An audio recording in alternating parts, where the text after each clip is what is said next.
In 3 minuti il TG del quotidiano La Nazione siciliana. Lombardo rompe con la Lega, con chi si alleerà?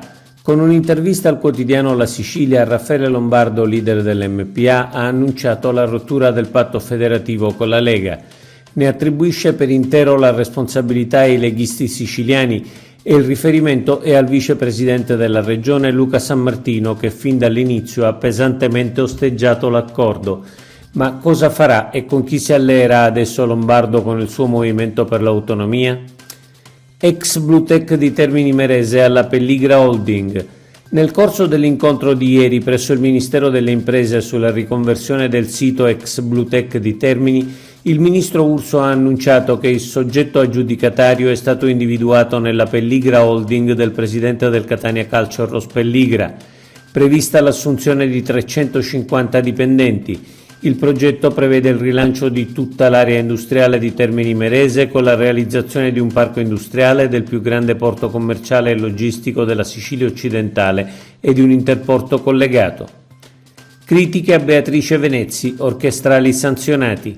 Il sovrintendente della FOS ha sospeso dal lavoro e dallo stipendio per 7 giorni 2 orchestrali e un altro per un solo giorno a causa delle critiche avanzate alla direzione d'orchestra di Beatrice Venezzi al concerto di gennaio al Teatro Politeama a Palermo. Critiche comparse sull'edizione palermitana di Repubblica. Non si ricordano altre occasioni di orchestrali che sulle pagine di un giornale commentino la direzione di orchestra.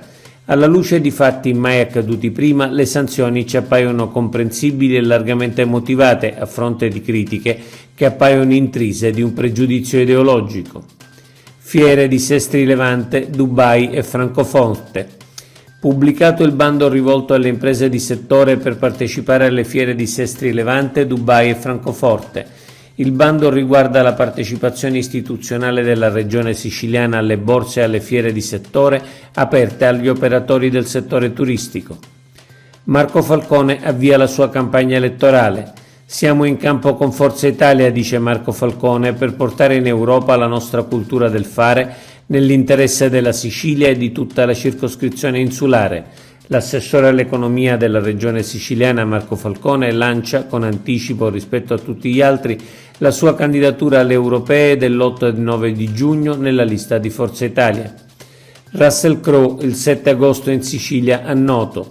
Russell Crowe, famoso per aver interpretato il generale Massimo X Meridio nel film Il Gladiatore, girerà l'Italia in 15 tappe con la sua band The Gentleman Barbers.